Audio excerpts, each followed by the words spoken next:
Hello. आज हम start करने वाले हैं नया चैप्टर का नाम है क्वाड्रेटिक। क्वाड्रेटिक का मतलब इट इज ए पॉलिनोमियल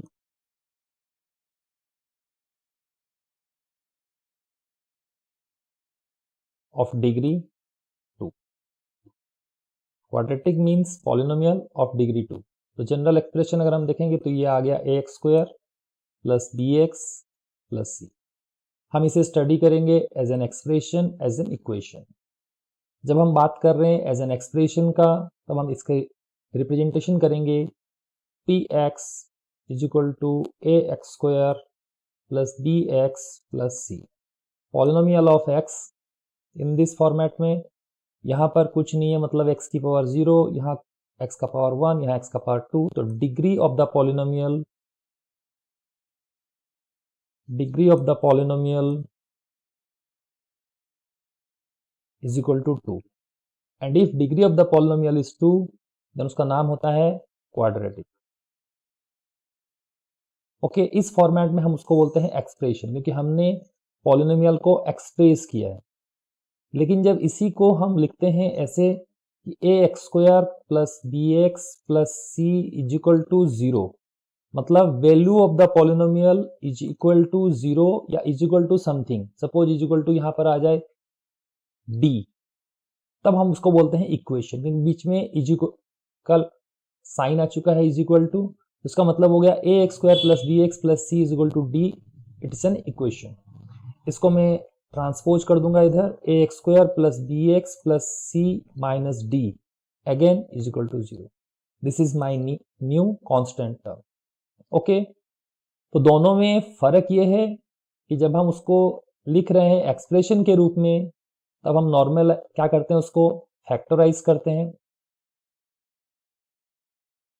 और जब उसे हम इक्वेशन के रूप में लिखते हैं तब उसके रूट्स निकालते हैं। ओके, फैक्टराइज करते हैं, उसके बाद रूट्स निकालते हैं। तो दोनों को वन बाय वन हम स्टडी करेंगे। सबसे पहले हम बात कर रहे हैं क्वाड्रेटिक एज एन एक्सप्रेशन। तो एक्सप्रेशन हमारे लिए बन गया px is equal to ax square plus bx plus c। This is quadratic expression. Now इस क्वाड्रेटिक एक्सप्रेशन का सबसे पहला बात, डिग्री जो है that is equal to 2। Degree 2 है, इसीलिए इसका नाम क्वाड्रेटिक गिरा हुआ है। तो इसका पहले वाला जो टर्म है कोएफिशिएंट्स, तो कोएफिशिएंट्स कौन कौन है पहले बात कर लेते हैं कोएफिशिएंट्स का। कोएफिशिएंट्स जो हैं a b c, ये कोएफिशिएंट्स हैं, और वेरिएबल जो है that is equal to x। Now a जो है वो x स्क्वायर का कोएफिशिएंट है, तो coefficient of x square, coefficient of x square is equal to a, उसको हम लीडिंग कोएफिशिएंट भी बोलते हैं, leading coefficient. Okay, now coefficient of x जो b है उसको हम मिडिल कोएफिशिएंट भी बोलते हैं, मिडिल कोएफिशिएंट। ओके, c को हम बोलते हैं कांस्टेंट कोएफिशिएंट या फिर कांस्टेंट टर्म। इसमें हम देखें तो टर्म कितने, टर्म 3 है, first term, second term, third term. तो maximum number of terms possible is equal to 3। जरूरी नहीं कि ये तीनों टर्म मौजूद हों, लेकिन क्वाड्रेटिक बनने के लिए कंडीशन जो अप्लाई है, तो condition, first condition and the only condition is degree must be 2। That implies, यहाँ पर पहला कंडीशन का सब कंडीशन आ गया हमारे पास, a not is equal to 0। a 0 नहीं हो सकता। अगर a 0 हो जाए तो ये पूरा का पूरा गायब हो जाएगा x स्क्वायर। उस समय px किस में कन्वर्ट हो चुका होगा, px कन्वर्ट हो चुका होगा bx प्लस c। जब वो bx प्लस c के फॉर्मेट में होगा तो डिग्री कितना हो जाएगा, डिग्री हो जाएगा 1 और वो क्वाड्रेटिक नहीं रहेगा, उसे हम बोलते हैं linear. Condition apply, a x square plus b x plus c में b can be 0, yes, c can be 0, yes, both can be 0, yes, a can not be 0। हो सकता है तीनों ही ना 0 हो, वो भी ठीक है, कोई दिक्कत नहीं, लेकिन a 0 नहीं होना चाहिए। इसका मतलब डिग्री हमेशा 2 होगा और a 0 नहीं होगा। नाउ तो अलग अलग फॉर्मेट्स हो सकते हैं इसके। फॉर्मेट्स, पहला फॉर्मेट जैसे मैंने दिखा दिया, हो सकता है कि ऐसे हो जाए ए एक्स स्क्वायर, मतलब इसका मतलब क्या हो गया, b is equal to 0 and c is equal to 0। या फिर हो सकता है कि ऐसा हो जाए a x square plus b, that means c is equal to 0। या फिर ऐसा हो सकता है कि a x square plus c, that means b is equal to 0। या फिर ऐसा हो सकता है कि a x square plus b x plus c, मतलब a not is equal to 0, ये तो होगा ही condition, b not is equal to 0, c not is equal to 0, ये तो कॉमन कंडीशन है, सब में होगा। ओके, ये भी क्वाड्रेटिक है, ये भी क्वाड्रेटिक है, ये भी क्वाड्रेटिक, ये भी क्वाड्रेटिक, सबके सब क्या है, एक्सप्रेशन, क्योंकि अभी हमने इज इक्वल टू 0 नहीं लिखा है, तो ये एक्सप्रेशन है। ए एक्स स्क्वायर एक्सप्रेशन है, a x square plus b expression है, a x square plus c expression है, and a x square plus b x plus c भी एक्सप्रेशन है क्वाड्रेटिक का, डिग्री 2 है। यहां पर हो सकता है कि a अगर 1 हो जाए तो ये सिर्फ एक्स स्क्वायर बच जाएगा। ओके, तो इस फॉर्मेट में भी क्वेश्चंस हो सकते हैं। नाउ ग्राफ कैसे होंगे, ग्राफ कैसा होगा, graph will be parabolic. Graph parabola होगा, या तो अपवर्ड पैराबोला होगा या डाउनवर्ड पैराबोला होगा। तो the graph is decided, the graph is decided by a. If a greater than 0, then upward parabola, the graph will be upward. If a less than 0, graph will be downward. a decide करेगा graph कैसा होगा। Okay, now इनके equations कैसे होंगे, तो equations के बारे में बात करें तो इक्वेशंस भी ऐसे ही होंगे। इक्वेशंस अगर मैं यहां देखूं तो यहां इक्वेशंस हो गया a x square is equal to 0, ऐसा हो सकता है, मतलब b भी 0 है और c भी 0 है। या फिर हो सकता है ऐसा इक्वेशन हो a x square plus b x is equal to 0, that means c is equal to 0 है। या फिर हो सकता है कि a x square plus c is equal to 0, that implies b is equal to 0। या फिर हो सकता है कि a x square plus b x plus c is equal to 0, इस फॉर्मेट में भी हो सकता है। अब ये सबके सब एक्सप्रेशंस नहीं है, सबके सब इक्वेशंस हैं, क्योंकि इक्वलिटी लगकर हमने 0 लगा दिया है। अब इसके सॉल्व कैसे करेंगे, इसका वैल्यू हम निकाल सकते हैं कि x square is equal to 0 by a, 0 by a means 0, that implies x is equal to 0, इसका आंसर निकल गया। नॉर्मली इक्वेशंस में हम आंसर निकालते हैं, मतलब रूट्स निकालते हैं, मतलब जीरोज निकालते हैं। इसका क्या होगा, इन दोनों में से हम x कॉमन निकालेंगे, तो क्या आने वाला है, a x plus b is equal to 0। अब दो कंडीशन है, x into this that implies x is equal to 0, और सेकेंड कंडीशन क्या आ गया, a x plus b is equal to 0, that means यहां से आ गया x is equal to minus b by a.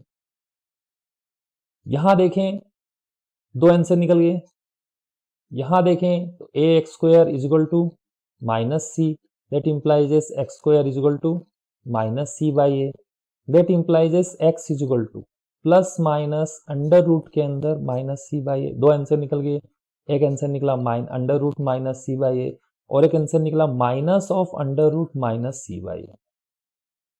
Similarly इसको भी हम सॉल्व कर सकते हैं। इसको सॉल्व करने के लिए हमारे पास अलग अलग टेक्निक आने वाली है। स्प्लिटिंग द मिडिल टर्म, ठीक है, स्प्लिटिंग करेंगे, splitting the middle term. Next हमारे पास जो टेक्निक आएगी वो आएगी completing the square,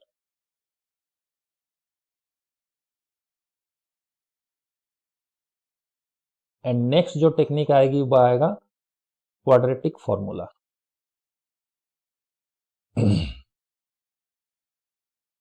in technique से हम वन बाय वन सॉल्व करेंगे, splitting, completing the and quadratic.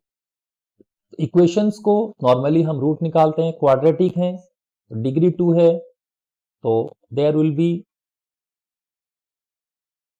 2 roots, 2 roots निकलने वाले हैं। एक रूट को हम बोलते हैं अल्फा और दूसरे को बोलते हैं बीटा। यहां हम देखें तो यहां दोनों के दोनों रूट सेम हो चुके हैं, तो ये कंडीशन आ गया alpha is equal to beta. यहां देखें तो 2 रूट हैं, इसको हम अल्फा बोल देंगे और इसको हम बीटा बोल देंगे। यहां भी 2 रूट हैं, अल्फा और बीटा। कंडीशन अप्लाई होंगे, कभी कभी ऐसे होंगे कि नो रियल रूट्स भी आएंगे। ओके, तो quadratic means degree 2 roots 2, roots are named as alpha and beta. Okay, now quadratic से हम बहुत कुछ सीख लिए, अब हम कुछ बात करते हैं लीनियर का।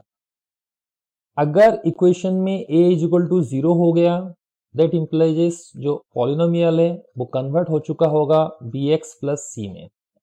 इसका डिग्री होता है 1 और इसको हम बोलते हैं लीनियर पॉलिनोमियल या लीनियर एक्सप्रेशन। नाउ इसको अगर हम देखें, इसका ग्राफ जब बनाएंगे, ग्राफ कैसा होगा? लीनियर। ग्राफ एक लाइन बनेगा, इसीलिए इसको लीनियर बोलते हैं।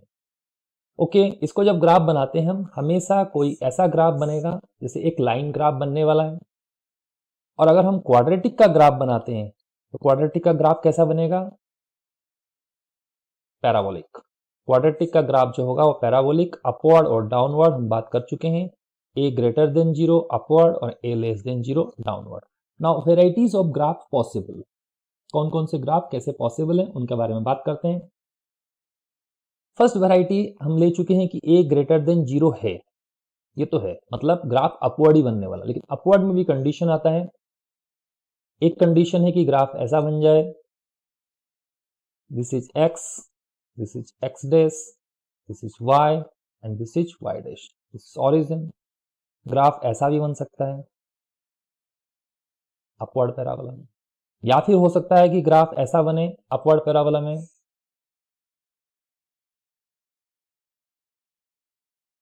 Again this is x dash, y dash. हो सकता है कि ग्राफ ऐसा बने, जस्ट यहां टच करे। ओके, या फिर हो सकता है कि ग्राफ ऐसा बने, थर्ड कंडीशन, कि ग्राफ ऐसा बने कि ग्राफ एक्स एक्सिस को कट ना करे। ओके, हमारे क्वाड्रेटिक के हो या लीनियर के हो या क्यूबिक के हो, अगर हम बात करें रूट्स का, रूट्स को हम जीरोस भी बोलते हैं और इनका मतलब होता है सॉल्यूशंस, मतलब वैल्यूज ऑफ एक्स। और इनका एक्चुअली मतलब होता है कि कर्व कहां कट कर रहा है एक्स एक्सिस को, curve cuts x axis at which point. जहां कर्व एक्स एक्सिस को कट करेगा उनको हम रूट बोलते हैं। तो यहां अगर हम देखें, यहां अगर हम देख रहे हैं तो एक्स एक्सिस को इसने 2 पॉइंट में कट किया है, फर्स्ट पॉइंट यहां और दूसरा पॉइंट यहां। इसको हम बोलेंगे अल्फा और इसको बोलेंगे बीटा, मतलब 2 रियल रूट्स, या फिर इसको हम बोलते हैं डिस्टिंक्ट रूट्स। 2 डिस्टिंक्ट रूट्स हैं, one is alpha and other one is beta. इसके अंदर क्या हुआ, एक ही जगह कट किया है तो एक ही रूट है, दैट मीन्स इक्वल रूट्स। इसको हम बोलते हैं इक्वल रियल रूट्स। कंडीशन हो गया alpha is equal to beta. यहां देखें तो एक्स एक्सिस को ग्राफ ने कट ही नहीं किया है, इसका मतलब हो गया नो रियल रूट्स, कोई भी रियल रूट नहीं है। तो या तो 2 रूट होंगे, डिस्टिंक्ट होंगे, या तो 2 रूट होंगे, दोनों इक्वल होंगे, या रियल रूट होंगे ही नहीं। These are the conditions. Similar conditions हैं फॉर डाउनवर्ड के लिए। अगर हम बात करें डाउनवर्ड के लिए भी यही कंडीशंस हैं। मैं फिर से बता रहा हूँ अभी ड्रॉ करके। डाउनवर्ड में क्या होने वाला है, ए लेस देन 0 होने वाला है। ए लेस देन 0 होगा कंडीशन ग्राफ का, ग्राफ या तो ऐसा होगा पैराबोलिक, या फिर हो सकता है कि ग्राफ पैराबोलिक ही हो, क्योंकि पैराबोलिक तो होगा ही, क्वाड्रेटिक है लेकिन सिर्फ एक ही पॉइंट में टच करे ऐसे। या फिर ऐसा हो सकता है कि ग्राफ एक्स एक्सिस को कहीं टच ना करे, ऐसे निकल जाए, बिना टच किए एक्स एक्सिस को निकल जाए ऐसे। इस वाले कंडीशन में हम देखें हर जगह वही x, x dash, y, y dash. Similarly यहां पर भी x, x dash, y and y dash. Similarly यहां भी अगर मैं लिखूं तो x, x dash, y and y dash. यहां पर हम देखें तो दो रूट्स हैं अल्फा एंड बीटा। यहां पर देखें alpha is equal to beta वाला कंडीशन आ गया, यहां पर no real roots. Okay, condition ये अप्लाई हो गया, नो रियल रूट्स। तो quadratic expressions and quadratic equation जब एक्सप्रेशन के रूप में लिखते हैं तब हमारा मेन जो मोटो होता है वो फैक्टराइज का होता है, हम फैक्टराइज करते हैं। और जब इक्वेशन के रूप में लिखते हैं हम क्या करते हैं, उस समय फैक्टराइज कर कर रूट्स निकालने की कोशिश करते हैं। ओके, इस क्लास में हम यहाँ तक देख लिए, नेक्स्ट क्लास में इसके आगे डिस्कस करेंगे। Thank you.